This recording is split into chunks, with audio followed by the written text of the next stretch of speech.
Welcome, everyone. I am Dr. Megan Clark. I'm the faculty co-chair of our St. John's CRS Global Campus Committee, and I am pleased to welcome everyone live and who will watch afterwards on YouTube to our last webinar of the academic year, focusing on advocacy for people and planet, faith-based groups at the United Nations.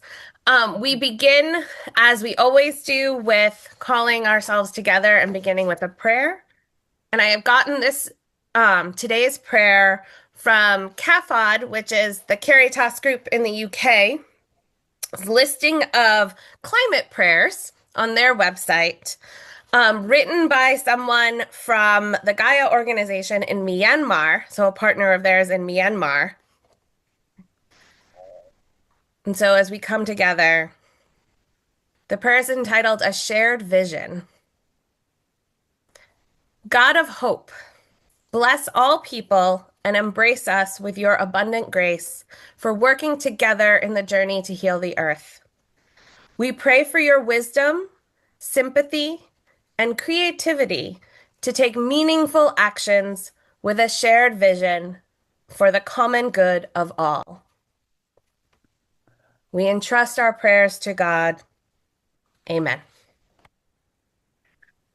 I am truly delighted to welcome today our panels. I'm going to introduce all of them and then we will begin our conversation. As we move on, if anyone has any questions, please put them in the chat. And when we have time towards the end, I will take questions from the chat. Her video has gone out, but I'm going to go in alphabetical order anyway. We have Musamba Mubanga-Mtonga, who is the Senior Advocacy Officer at Caritas Internationalis, coordinating and facilitating efforts on integral ecology, food security, climate change, water, and biodiversity. With over 12 years of experience in this field, she's actively engaged with communities, leading projects that bolster their capacity to address climate change and pursue alternative livelihood sources, thereby ensuring improved income, food, and water security. Her advocacy efforts encompass policy influence and program monitoring. She has a bachelor's degree in agricultural science and a master's in environmental management. And I'm now realizing that it didn't say from where. So in the beginning, when she starts, I'll ask her to say where. And like the whole panel, she is passionate about advancing social justice. Dr. Kusumita Pederson is Professor Emerita of Religious Studies at St. Francis College. She's co-chair of the Climate Working Group of the Committee of Religious NGOs at the United Nations and serves on the boards of the Parliament of World Religions and the Interfaith Center of New York. She is the co-author of Global Ethics in Practice, Historical Backgrounds, Current Issues, and Future Prospects, and Faith for Earth, A Call for Action, which was from the UN Environment Program and the Parliament of World Religions in 2020. She has published a number of essays and book chapters on environmental ethics, human rights, and the interfaith movement. She's been a student of Sri Chinmoy since 1971 and is the author of The Philosophy of Sri Chinmoy, Love and Transformation from Lexington Books.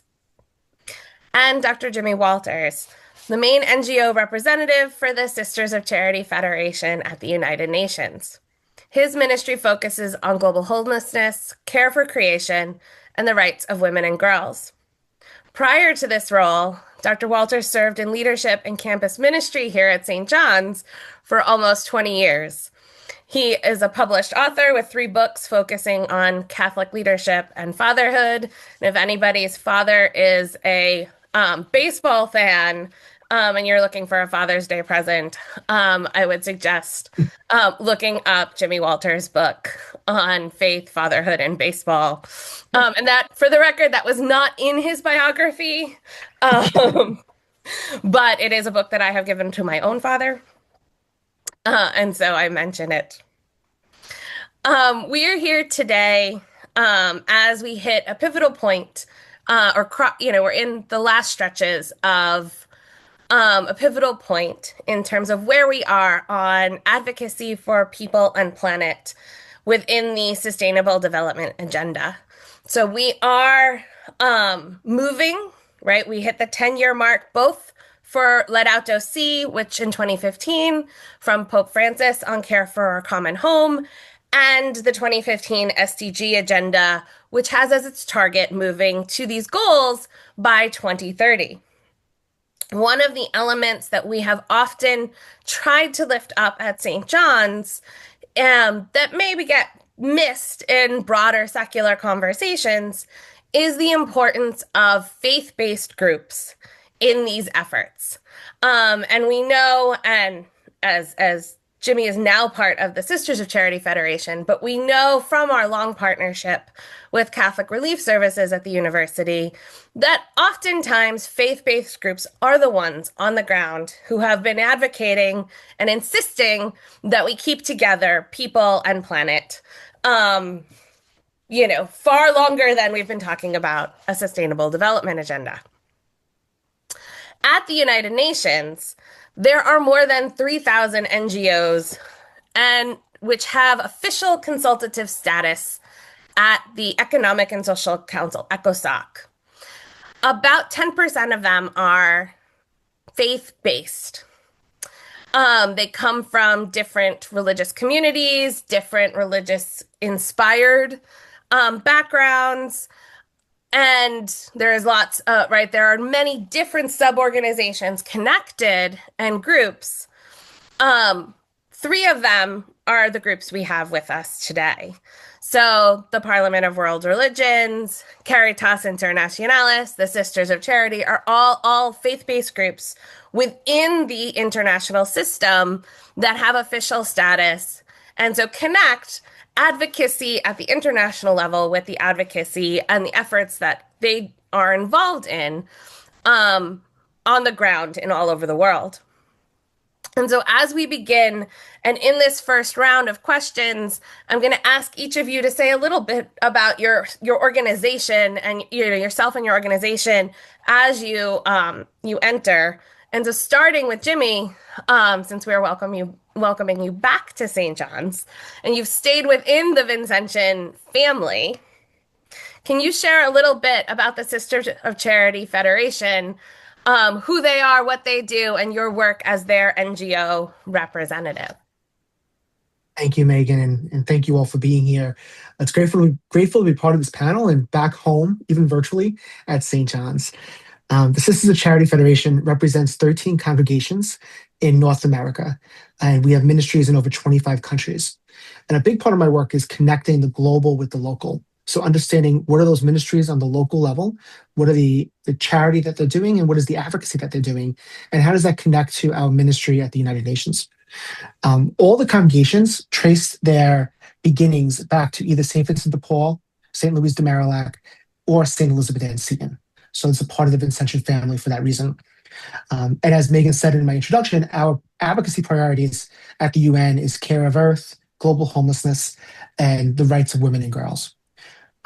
As an NGO rooted in the Vincentian charism, we work very closely with the other Vincentian organizations. So that includes the Congregation of the Mission, the International Daughters of Charity, Ladies of Charity, also known as AIC, the International St. Vincent de Paul Society, and the Institute for Global Homelessness out of DePaul University. When I transitioned into this role a few years ago, it was incredibly helpful to have this Vincentian family network to step into because we look at things from the same perspective and the same lens. And so it's been a wonderful group that we work very closely with, especially around homelessness. I also work very closely with other Catholic religious communities. We have about 40 Catholic religious congregations that are very active at the UN, and we meet monthly to support each other. And then the advocacy arm of that group is called JCOR, Justice Coalition of the Religious. And there's about 25 groups who are part of that. And then I also belong to CRINGO, which is the Committee of Religious NGOs. And along with Kusumita, we work with the Climate Working Group. And that's an incredible group because of the different faiths that are represented who have that shared mission regarding climate. Just a kind of a quick note about myself.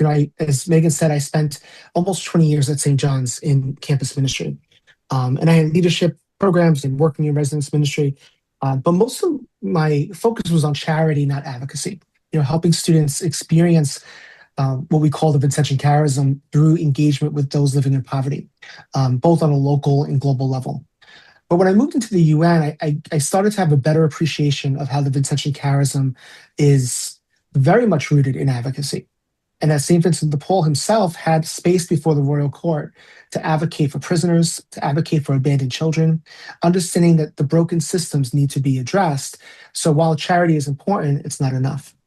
And so that has helped me in my own understanding of how this Vincentian charism lives in an advocacy context. And obviously, being with the Vincentian family at the UN has been very helpful. A part of our work is creating a space for people with lived experience to tell their stories. So member states or governments can listen to those who they have promised to help and to better understand what their realities are. And we also highlight best practices. So even if it's on a small scale, what are ways that can be replicated to address social or economic issues? That's all I really have for in terms of introduction. Again, I'm grateful to be here and looking forward to this conversation. Welcome. And I love how the connections are even greater than I realized in advance now that I have learned that Kusumita lives nearby and, is well familiar with St. John's campus. Kusumita, you are a trustee of the Parliament of World Religions and co-chair of the Climate Working Group for the Committee on Religious-Based NGOs. Can you share with us what is the Parliament of World Religions? How did you get involved with them? And a little bit about your work on the Climate Committee. Well, thank you so much. The Parliament of the World's Religions is carrying forward the vision and momentum, the inspiration of the original World Parliament of Religions that took place in Chicago in 1893. And of course, the history of that has been written up in detail. Even if it took place today, it would be an extraordinary interfaith event. And people came from all over the world, but some regions were less represented than others, to the place that's today the Art Institute of Chicago. And it represented representatives of many different religious traditions were there, and Asia was very strongly represented. Indigenous people were not part of that gathering, and I think there were very few Black Americans, but there was an extraordinary diversity. And Paul Karras, the senior editor at Open Court Publishing, wrote that there was a Pentecostal atmosphere, that there was a special inspiration that was touching that gathering.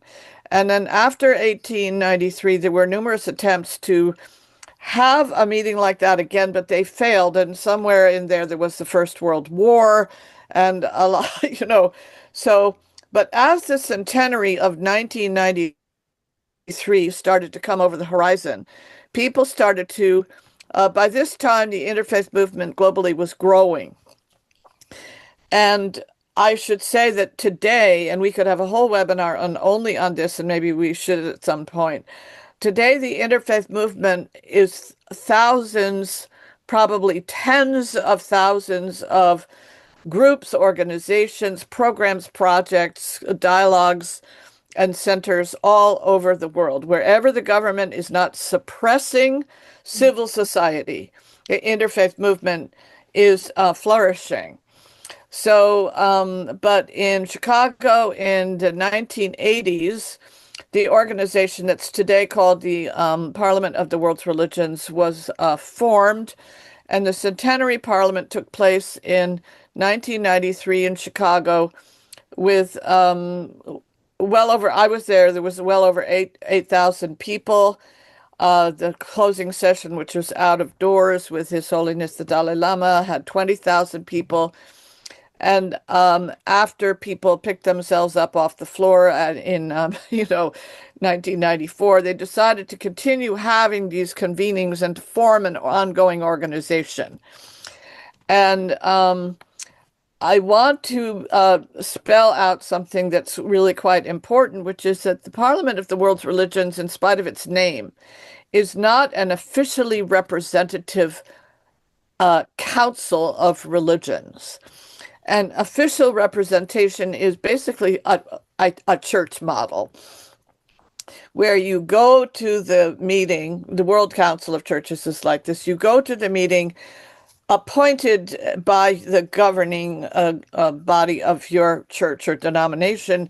And when you're at the meeting, you can't do or say anything that is not in line with the policies of your church or organization. The Parliament of the World's Religions is on a movement model, and nobody is there in an officially representative capacity. Everyone is there in their private and individual capacity, and we're open to people of all religions, spiritual paths and groups, ethical convictions, and if you're just an individual who doesn't belong to any particular organized religion, you're welcome at the Parliament. All are welcome, and we're proud of our openness, diversity, and egalitarianism. We don't place a great deal of emphasis on religious leaders, although we have a good number of distinguished ones. But if we don't have official representation, how is our participation guided? Of course, there are the norms of respectful dialogue. When you engage in interfaith dialogue and cooperation, you must respect the other. We can speak more about that. But we are guided by our signature document, which is the Global Ethic. And before the 1993 convening in Chicago, Hans Küng, a Catholic theologian, Father Thomas Bema on the board of the Parliament, and a number of others came together. Years of research had been done, and they drafted the Declaration towards a Global Ethic, stating the values and ethics that are shared by the world's traditions. It does not quote directly from the dogma of any particular religion or refer to religious doctrine, but it focuses on ethics. And that is the guide for the Parliament of the World's Religions as an organization. Here's a copy of it. You can easily find it on our website. And one more thing I'd like to say is there's a difference between, for me at least, saying world religions, which means often means global religions, big religions, major religions, and the world's religions, which means all of the religions, whether they're big or small. And so the name of the organization is the Parliament of the World's Religions. We're best known for our convenings, which have an average attendance of 8,000 people. I'll say a great deal more about that if I'm asked to do so. And maybe I'd better, sort of pause there. But if you've never attended a Parliament convening, and we do have streams of programs between the convenings on our critical issues. So, okay, let me hold it there, and I'm always welcoming questions on any aspect of this. Thank you. And 8,000 people regularly is a lot of people. Especially cool to learn about the history and how it started. Our final panelist, Musamba, here at St. John's, we have had for about probably 15 or so years now, we've had ongoing relationships with Catholic Relief Services, which is one of the North American and the United States members of your organization, Caritas, Internationalis. And including at points, faculty from St. John's have gotten to go with CRS to Brazil and to Ghana. Students have had opportunities over the years to engage in different levels. But we haven't had necessarily as much interaction with kind of the structures and the parent. Can you tell us a little bit about Caritas Internationalis What is it? How does it operate? How did you come to work for Caritas Internationalis? And kind of just give us a sense of how it works as a cooperative of all of these Catholic groups. Thank you so much, Megan, and it's really a pleasure for me to be here. So Caritas Internationalis is a global confederation of Catholic humanitarian and development organizations, and our mission is to serve the poor and promote integral human development. And our work borders on addressing both immediate humanitarian needs and the root causes of poverty, inequality, as well as injustice. And then in terms of where we operate, we're in over 200 countries and territories through a network of 162 national member organizations. So we are spread across the 7 regions of the world, and our members respond to various needs. So this includes emergencies, support long-term development, as well as engage in advocacy at local, national, and global levels, and particularly on many different issues that include food security, climate justice, peace building, among others. And it's also worth noting that these member organizations have got different strengths. There are some who are strictly involved in emergencies, others that are doing more development, others that are doing both, and some that have very strong capacity when it comes to advocacy. And so our member organizations work very closely with the bishops at national level, so they're linked with episcopal conferences in the various countries. And this year marks our 70th anniversary. So there's a lot to look back on in terms of our work. And then maybe just touching on briefly in terms of how I got to work for Caritas. And just maybe to finish up the introduction, so I did both my bachelor's and master's in Zambia, but I think it's worth noting that I was drawn to Caritas because of its strong commitment to dignity, justice, and also issues to do with holistic development. And I think also just noting the fact that my interest first was, of course, to work with the Catholic Church in general, and I remember applying for internship at the Jesuit Center for Reflection in Zambia, but then I ended up being with Caritas Zambia because one of the panelists there was from Caritas Zambia, and they seemed to like my experience. And so that's how I found myself working for Caritas. But I think it's worth noting that my professional background and interest in food systems, climate justice, as well as advocacy align closely with Caritas' mission, because even during my university days, this is something that I did when it came to things to do with advocacy and more focusing then strongly on food systems. And so the opportunity to work within a global confederation network and supporting impactful initiatives and collaborating with diverse partners has really been enlightening, and it has made it a natural fit for me. And also noting that my 8 years working in Zambia at Caritas Zambia was also very enriching in that it was good to actually go on the ground, engage with the local communities directly. And I think also one of the things to note about the church is we are far-fetched in the communities, even where most communities are underserved. So it was really enriching to be able to go to those communities, hear their first-hand experiences, hear the challenges. And so now moving on to this global space where I've been for 4 years, it's really been a good opportunity in terms of being able to share my experiences in terms of what I was able to witness firsthand on the ground and being able to share that at the global space. And so my role as Senior Advocacy Officer on Climate Change and Food Security includes me collaborating, networking with all the member organizations, so really more accompanying them on issues around food systems and climate justice, and more of creating spaces for them to share their experiences and also lessons on these thematic areas. So I think I'll end here and happy to take on any more questions.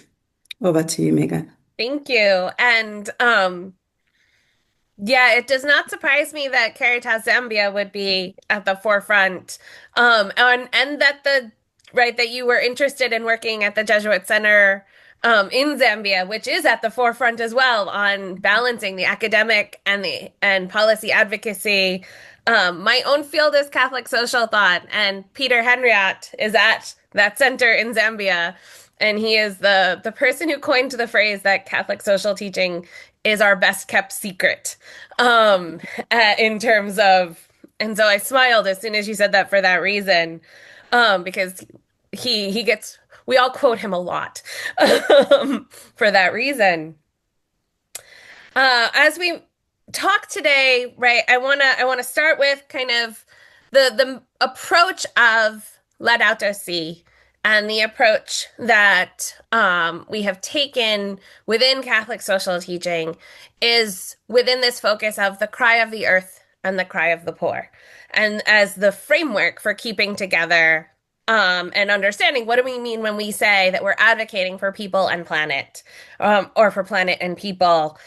And then that translates into on the ground as well as at the United Nations.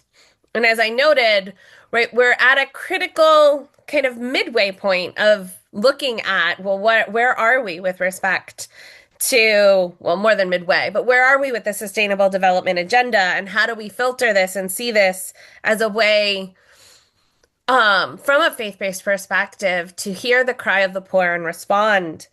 And what we know now is, right, we know that there has been uneven progress, right? It was one thing to get the world to agree to a certain set of goals, with them a ridiculously long list of targets within them. But the progress, even, the pandemic aside, the progress has been really uneven. From carbon and fossil fuels to threats, again, to biodiversity, to increases in extreme weather, access to clean water. The question of the cry of the earth, the question of the climate crisis it often feels overwhelming. And I know from my students, it often is deeply overwhelming for them. In a 2021 study of 16 to 25-year-olds published in The Lancet, nearly 60% of respondents described themselves as very worried or extremely worried about climate change, and 85% were at least moderately concerned. More than 45% of the total said that those feelings adversely affected their daily functioning, the climate anxiety. Now, religious NGOs are at the forefront of both advocating for the climate crisis on these big institutional levels, calling for personal conversion, but also of kind of being the way to address anxiety, of lifting up hope amidst the overwhelming reality. And so, starting with Kusumita, I want to ask each of you to share how you've been actively working specifically on the question of the cry of the earth, on protecting the planet. What, in your experience, is the most urgent climate issue, do you think? What are examples for you of progress? And thinking about our students, what gives you hope in terms of progress and change to protect the planet? So we'll start with Kusumita this time. Well, if you're asking an extremely pointed question, which is, what is the most urgent issue? And I'm happy to say that the answer can be framed with some hope this afternoon, because we've just concluded a very important series of meetings in Santa Marta, Colombia, on creating the path away from a fossil fuel economy. And the final day of the meeting was yesterday. And 57 countries attended. The meeting was convened by the government of Colombia and the Netherlands, and it was a response to the failure of the Conference of the Parties to the UNFCCC, the United Nations Framework Convention on Climate Change. It took me years to memorize that. So the COP, as it's called, the Conference of the Parties, COP 30, was in Belém, Brazil in November. there were 80 countries at the COP in Brazil that said we're going to publish a roadmap of the transition away from fossil fuels, and it wasn't published. And the outcome document of the COP in Brazil didn't even mention fossil fuels. And but happily, the result of this was an alternate process was created by the conference that just ended. So I do regard going to a post-carbon clean energy economy in many ways as the most urgent issue. And I have since the 1990s, you know. And so the and one of the things that gives me hope, I've been teaching at St. Francis College, although retired from full-time teaching. I've taught my seminar on the environmental crisis and the world's religions a few times, and I find that the students are incredibly aware and engaged as soon as the issues are laid out. And one thing in particular, since we're talking about the cry of the poor and Laudato Si, is that in the summer of 2022, the United Nations General Assembly recognized the right to a clean, healthy, and sustainable environment as a new basic human right. And there had not been a new basic human right for 10 years. The previous one was the right to water and sanitation. And when you explain to students the right to a healthy environment, they seize upon it.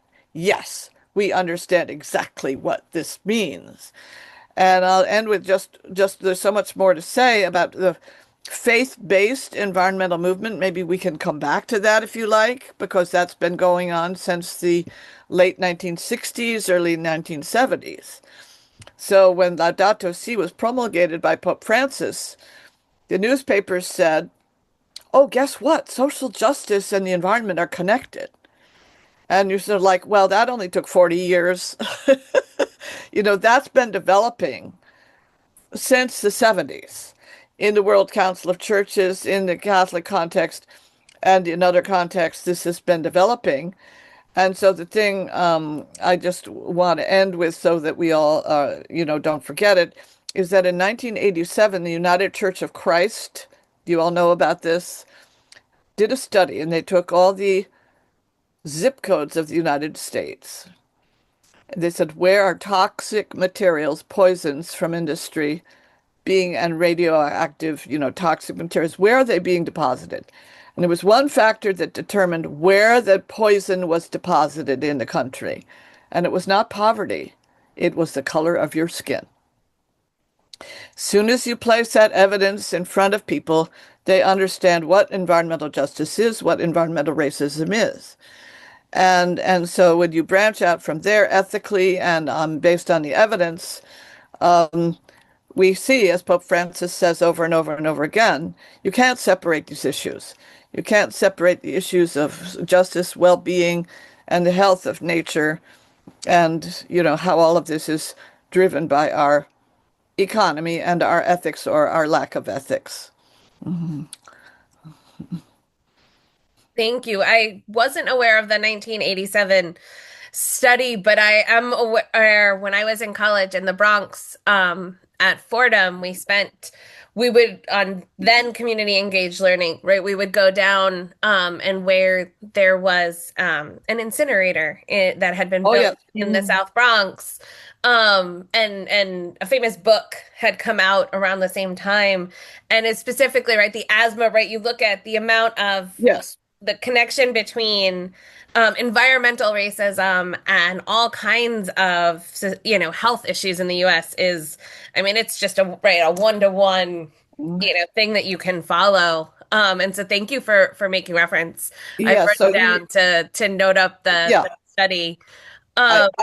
New York City has a strong environmental justice alliance, and I think the oldest organization is We Act for Environmental Justice in Harlem.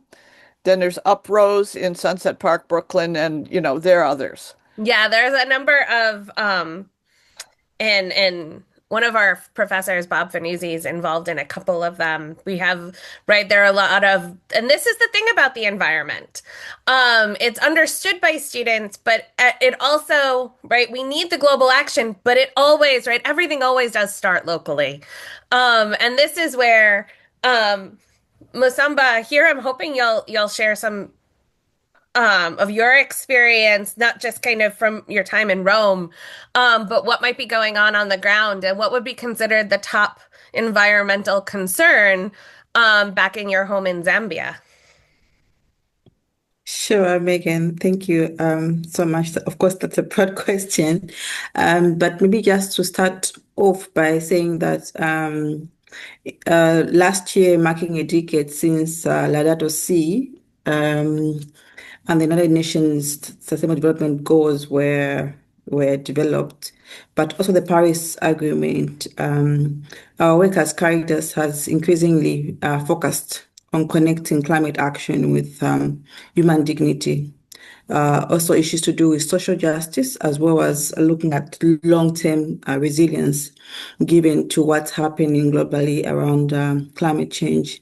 And some of the urgent issues that we've been working on, or that we're seeing intensifying even in the communities we're working with around extreme weather events, which include, of course, the droughts, the floods, and also the cyclones. Like we already know, for example, in the southern part of Africa, for the last 4 years, they've been experiencing cyclones every year. And so this has disrupted the livelihoods of the people, food systems, and also greatly affected smallholder farmers. And for example, food security and water scarcity are constantly worsening year in, year out. And we're also, or I think, we've also noticed the fact that biodiversity loss also continues to undermine the ecosystems that communities depend on. And so these challenges are deeply interconnected, and they affect those who have contributed least to the crisis, and I think in this case we're referring to climate change. And some of the examples that I maybe would just like to point to is the fact that despite all this, I think we're seeing that there's encouraging progress at multiple levels on the ground, even though we understand that they're heavily affected by the impacts of climate change as it has disrupted their livelihoods. And also, for example, for the case of my country in Zambia, for the last 2 years, because we suffered a heavy drought, like consecutively for the last 3 years. And so in the last 2 years, there was a serious energy crisis where most of the times we'll find that households would go without electricity for almost 4 or 5 days, because we're a country that depends on hydropower.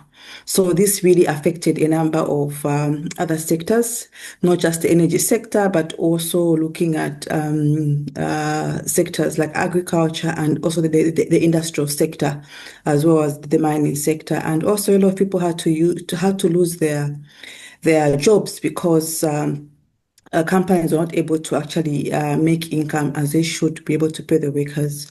But above this, I think it's also worth noting that there's been a lot of progress that have been made at multiple levels to try and respond to this.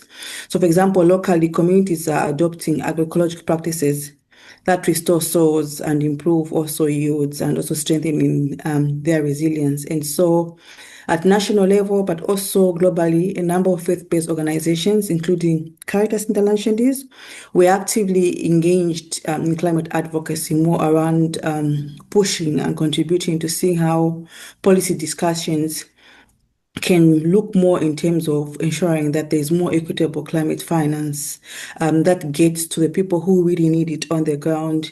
And this also coming with a number of accountability mechanisms that need to be put in place. But we're also seeing stronger collaboration across sectors and also increased recognition of indigenous and local knowledge in shaping sustainable solutions. And I think it was actually encouraging to see in the Conference of Parties on Biodiversity, which happened 2 years ago. I know that the COP17 is going to be happening this year, where there was integration of the local knowledge and the role that indigenous people play in preserving the ecosystem. And so with that said, and trying to answer your question in terms of what might give hope, I think for me personally, what gives me hope is the growing leadership that we've seen in the past of young people getting involved in this conversation, but also just how the grassroots communities who are not only raising their voices, but are also implementing practical solutions which resonate with their contexts and their specific localities. And above all, just the moral, ethical framing of the climate crisis that we're seeing. So, of course, strongly emphasizing advocacy, which is gaining traction and encouraging both institutional change and personal conversion. And also seeing the fact that since the Holy See became state party, to the UNFCCC, I think, which is now 3 years, and I think this year should be year 4. I think their moral voice has really been encouraging, and I think also just last year's COP, at COP 30, we did see a number of Catholic leaders present. We had over 5 bishops, not 2 bishops, 5 cardinals that were present at the COP. And this was the first time that we saw this great number of cardinals present. So I think just having that moral and ethical leadership is something that already gives me hope, because now we see that there's a lot of voices that are coming from the church. And so the combination of community resilience, global community, and a shared sense of responsibility is creating a real momentum for meaningful and lasting change, and hoping that these could be steps that will get us to the conversion that we need. Over.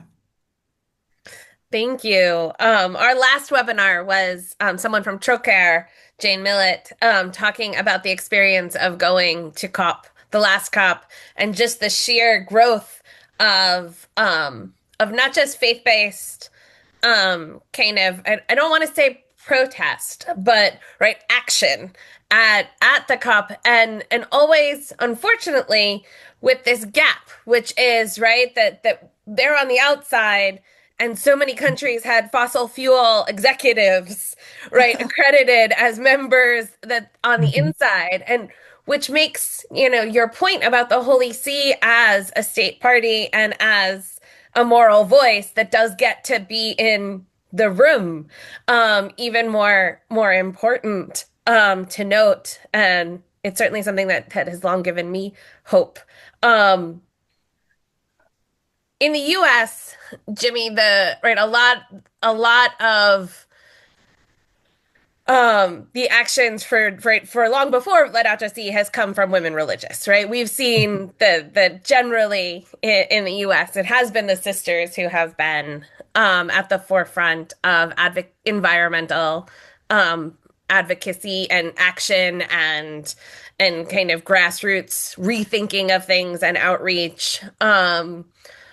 How is climate change been a priority for the Sisters of Charity, and how is all of this working into your work for them at the UN, but then also what in all that you're learning and doing, what gives you hope? Thank you. And I just want to kind of echo everything that's been said already. It's obviously, I agree with all of it. And when they were talking, I was thinking of I like that word learning. Like, my learning at the United Nations has been the role of women religious. I mean, they are incredible, fearless in their advocacy. And you see it even with the recent different rallies in the United States regarding very different issues. They're out there in the freezing cold, and they have a lot of different abilities, and many of them are more seasoned in their life and further down the journey. But they have such wisdom and a fierceness that is I think really important for the church to see and for people to see.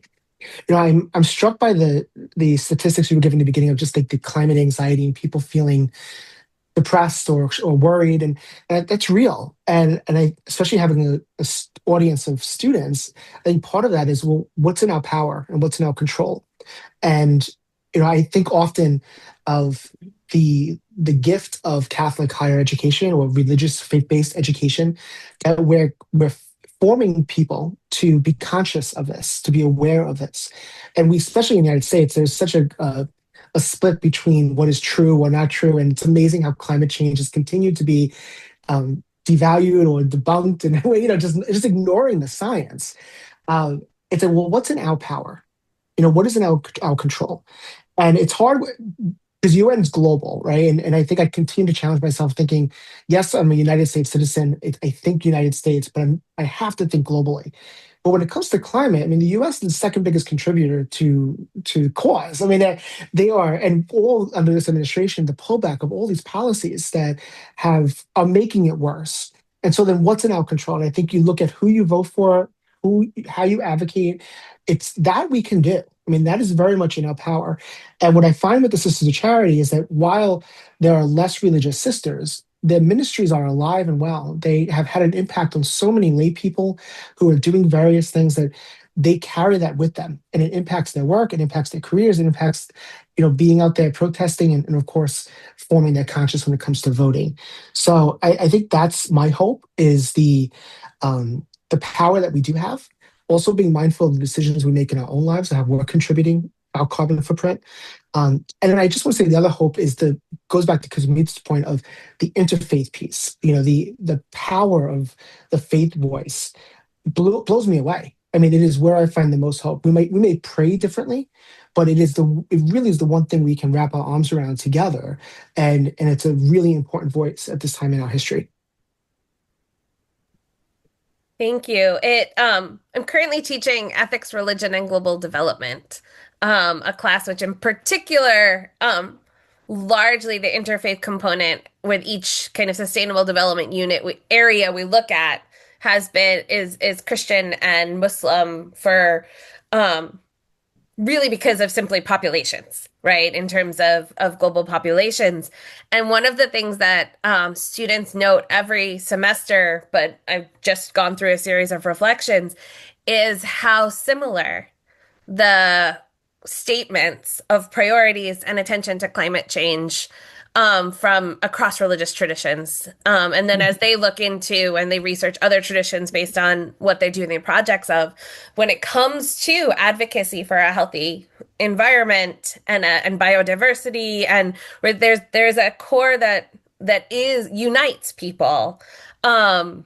And it unites people in most of the world. I think, as you noted, those of us who spend time in global conversations, there is a deep sense of not really understanding how that conversation happens in the United States, because it's so divorced from the conversation in literally every other country. And in part because, right, people may not know how to get off fossil fuels, right? They may not know what the next step might be, but they're experiencing the droughts, they're experiencing the floods, they're experiencing, for me, one of the most powerful and sad moments was listening to the president of a small island nation during one of, in as they were in 2015 at the General Assembly, talking about what it meant for literally your country to be sinking, in terms of, so there's, right, people can't avoid it. And this is where the insight of that it's people and planet, the cry of the earth and the cry of the poor, is something that is tangible and doesn't need to be explained to most of the world. And this is right, and this is where I'll ask Musamba to speak a little bit on your work on sustainable agriculture. The World Food Program tells us that 363 million people are at risk of acute hunger in 2026, with 45 million alone being at added risk because of the current conflicts in the Middle East. There is an acute hunger crisis that receives almost no attention in Sudan. That doesn't get really any media attention, at least in the US at all. How do you see the intersection of poverty, climate, and agriculture, and how is Caritas working to address the hunger crisis within this broader integrated approach? Thank you, Megan. So I think it's worth noting that the intersection between poverty, climate, And agriculture is very clear in the communities we work in as Caritas. And also, I think, as rightly said by, I think, one of the speakers, is that climate change is not just an environmental issue, but it also directly affects food production. That also includes access to water and the livelihoods of the people who depend on environmental structures. And so when the droughts, it be floods or conflict disrupt agriculture, it is the poorest, mostly the small-scale farmers, who are hit first and the hardest. And so with this, we have seen that there's been a growing trend in terms of it deepening poverty, also driving displacement, and also increasing hunger and creating a cycle that is difficult to break. And so in response, as Caritas, we basically work on two fronts. So the first one is really more around addressing the immediate needs. And so within our structures, we provide life-saving support in crisis context. So, for example, in the Mona-Mena region, so this includes food assistance. We also do a lot of cash transfers and also access to clean water, especially in underreported emergencies like Sudan, like you rightly mentioned. And also, I think in the past 4 years, like we've seen in the case of Ukraine. And so at the same time, we support farmers with capacity to be able to respond to the challenges that they have themselves. So as Caritas, one of our approaches is not to actually dish out handouts, but really more to be able to enhance the capacity of communities to be able to utilize the already existing capacities. But then when it comes to addressing immediate needs and more in responding to the emergency crisis, in these times, we do get to provide the farmers with seeds, tools, as well as the training that they need to restore food production as quickly as possible. But then also focusing on other aspects which have to do with building long-term resilience and advocacy. And so beyond the emergency response, we also promote sustainable and agriculture farming practices that help communities adapt to the climate shocks, then being able to restore ecosystems, but also improving food sovereignty. And so we know that even I think with what's happening around the geopolitical context, I think the food sector is going to be one of the sectors that will be heavily impacted on the fact that most of the communities depend on fertilizer for them to be able to grow food. And so I think there's going to be a lot of disruption over there. But I think all this is going to come with the fact that there's limited food sovereignty that we're seeing by most countries. So most of the local communities are actually being empowered to be able to have or embrace food sovereignty at their level. Then more on the advocacy side, I would say that we work at national and global levels to push for just food systems, increase climate finance, and also policies that prioritize the most vulnerable. So more of the farmers and communities who are underprivileged, more ensuring that their voices are actually heard in decision-making spaces, and ultimately more being able to address hunger, I think is something that requires both immediate solidarity and long-term structural changes. So more of tackling inequality, supporting resilient agriculture, and also ensuring that no one is ignored or forgotten. And with that said, so one of the things that we're hoping to do this year is to embark on a research which is going to focus on underpinning food security versus food sovereignty, because we understand that there's no way we are going to attain food security if most of the countries don't have food sovereignty. And so we want to try and see how we can package the global picture and also bring out what's happening at the national level, because some of the things we're doing as Caritas is champion or support the local initiatives that communities are implementing, which really focus on embracing local food and state sovereignty. So I'll end there and happy to take on any questions. Thank you. Yeah, food sovereignty is something that I think would be a good topic in the future for us to look at more on its own, because it is something that doesn't get a lot of conversation here in US education or US debates, but um, the the reality of, and one thing that's so important about how Caritas operates is the fact that local food systems and local populations know and have, um, right? It's not accidental the way in which what traditional food systems and traditional diets have been tied to what does grow and what can, and the ways in which, um, kind of that knowledge has been taken from certain communities, monetized by right and privatized, but also,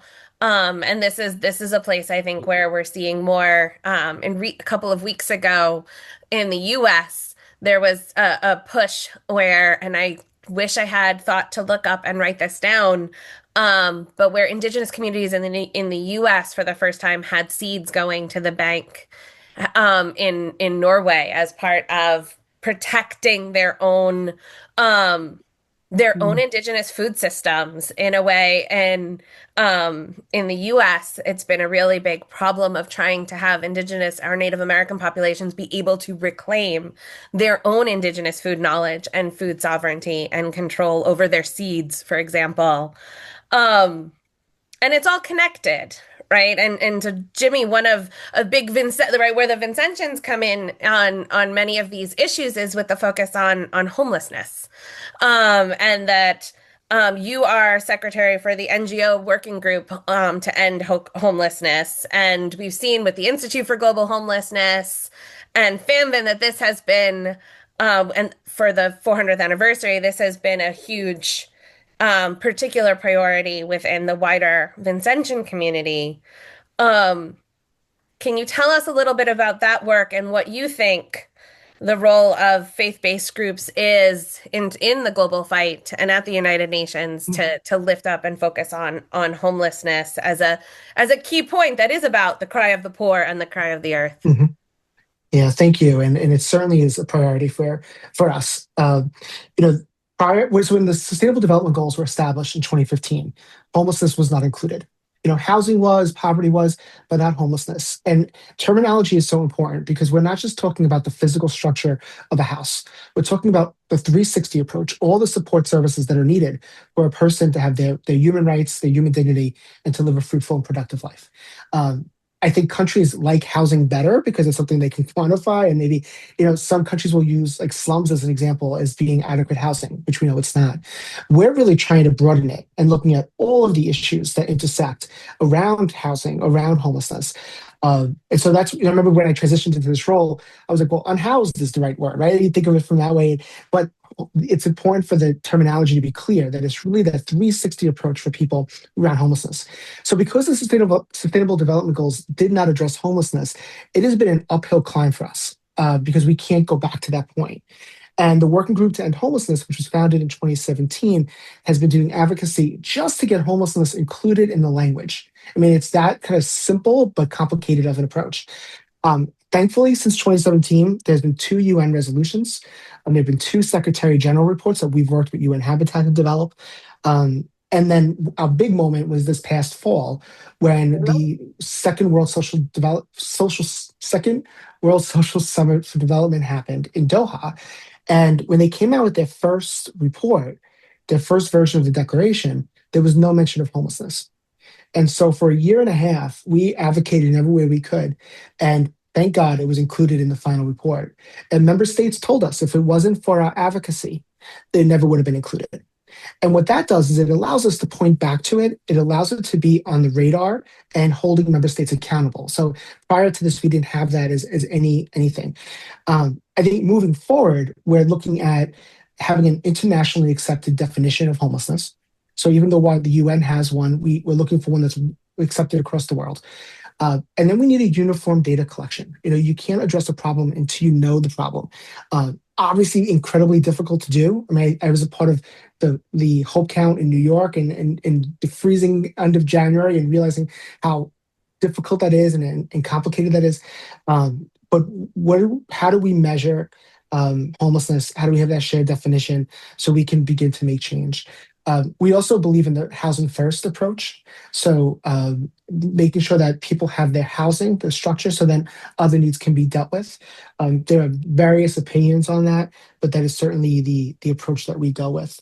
And so yeah, so it continues to be a focus of our work. It is overwhelming when you consider the amount of people who lack housing and lack all the needs that they require. But it is certainly, we're making progress and we're moving in the right direction, and focusing on that internationally accepted definition and data collection is a part of our advocacy priorities.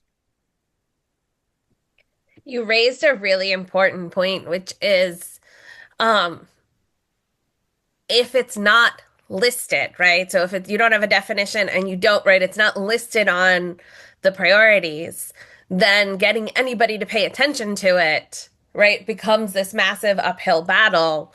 And it was the problem in the first part of the 2000s, right? That was the one of the big problems with the Millennium Development Goals, right? Was there was only 8 of them. They were so limited. There wasn't a lot of, then with the SDGs, we get 17 and all of the debates about the target. And those were such battles because if it's not a target, then it's not something the member states have to report.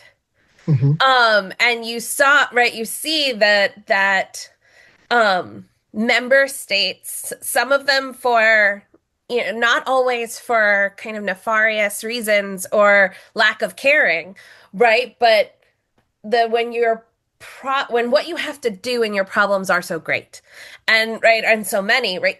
You're looking for ways to prioritize, and you're going to prioritize the things you have to report on at the United Nations.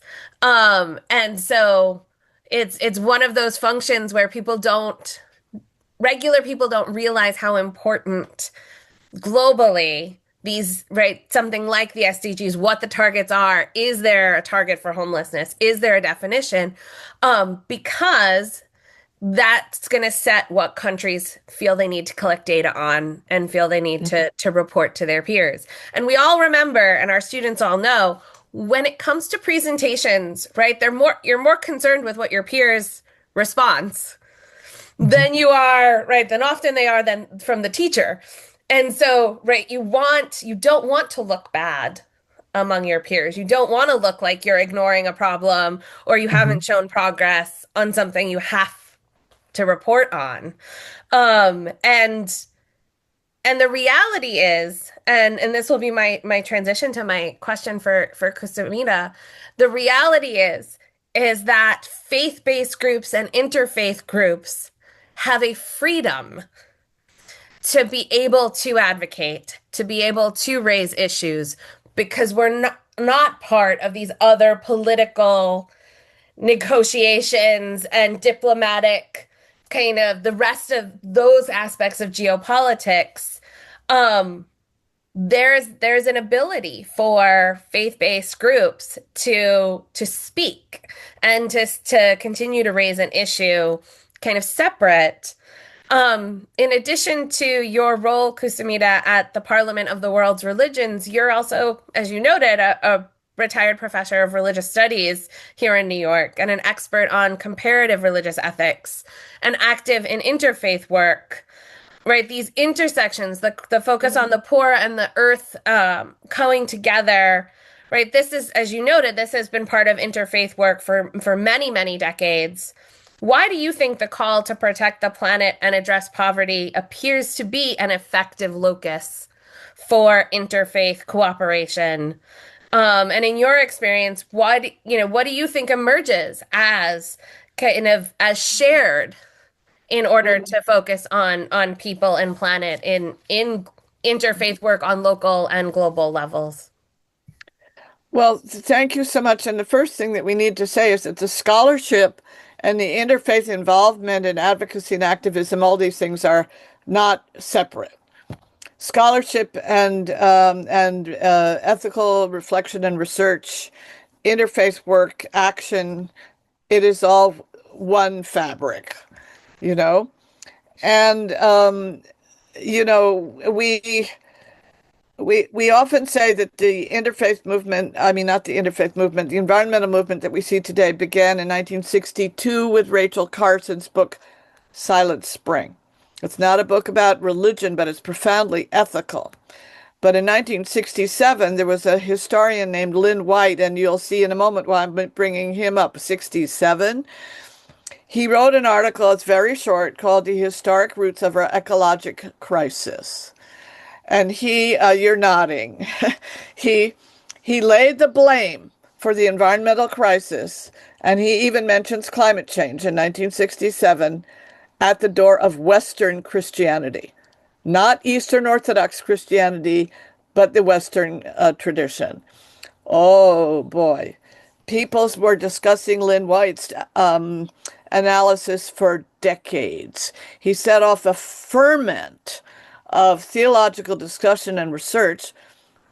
Christianity is anthropocentric. Christianity doesn't respect nature. And he held up St. Francis of Assisi, of course, as the patron saint of the environment. And so the research in Judaism, research in other traditions has been going on since the 70s. And to come to the answer to your question, which is so important, the research that has been going on for, well, 50 years at least, demonstrates that the world's religious traditions agree on the ethics of our relation to nature. They agree on the basic themes, statements, principles of environmental ethics. And in the book that was mentioned when you introduced me, Faith for Earth, that was published by the Parliament of the World's Religions and UNEP, for the third time, UNEP published the conclusions of the research. In the year 2000, UNEP published Earth and Faith. And the book I just held up a moment ago is, in a sense, a new expression of that book. And so, why is the interfaith movement and the interfaith voice important? Because there's agreement, there's consensus, and one of the most important things is it's not nature and the community of life on Earth and Earth have value in themselves. It's not just human beings that have value. All, believe it or not, and we can demonstrate this from the primary sources, all of the traditions teach that the beings in the natural world are also our neighbor, in a sense, if we're to love our neighbor. Did I answer the question? Is there more that I should say? Because we have a very, very solid ground to stand on for advocacy, that we agree that not only we agree the situation's urgent, but we agree, what you always hear is that the world's faiths can mobilize larger numbers of people. Okay, 80% of people still belong to a religion. But the other thing that we always hear is that the religions and their leaders can speak about ethics, about the moral values. And when we speak about ethics, we do have a very, very solid basis for our advocacy and action. We're not arguing anymore about, environmental ethics. And in that context, we have to say Pope Francis and Laudato Si is a towering achievement. And it does, by the way, refer to other traditions, though briefly. He does, and we just recently, it wasn't on the matter of climate, but we recently just saw Pope Leo on his trip when he was in Algeria in particular, but there were interfaith where he went and prayed for peace. And so there's something powerful that comes, and so that language may be something that can be complicated to find a common one in some respects. Mm-hmm. It's why Pope Francis used fraternity more than solidarity and Fratelli Tutti, right? In part building upon his interfaith work on human dignity and for human fraternity across Christianity and in Islam in particular. But there is something where at this moment, I think, and perhaps showing that we do actually have agreement. There are powerful forces generally tied up in money, that want to kind of divide when it comes to action on climate. But that is, I think that is one of the places where, to circle back to the right to a healthy environment and action by both women religious and young people that we're seeing around the world, one of the things that I think we've seen a lot of is that it's young people that are going and standing up and saying, we have this right, and we're going to demand this right, and we're going to file in courts, in the international court, in courts in the United States, in other countries, to say, no, no, no, no, no. We may not yet have political voice because we're not over whatever voting age, but we're going to stand up, and we're going to claim that we're not okay with choices that adults are making that discount, right, the health of water systems, the health of food systems, that mobilization, right? We see it in our classrooms, but we see it in every facet in terms of young people. And we also see oftentimes, right, that who's there next to them, right, who's guiding them in the Catholic context is generally women religious.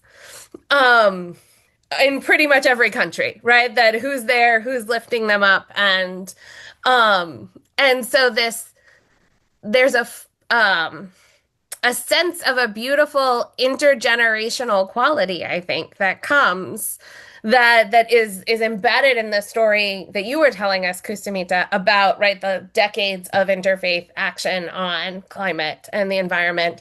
But that we also see now, if we look at who's showing up and who's doing the work, and that young people do see that connection inherently across traditions, but also across that their well-being and that of their neighbor, that of those living in poverty, and is tied up in a healthy environment.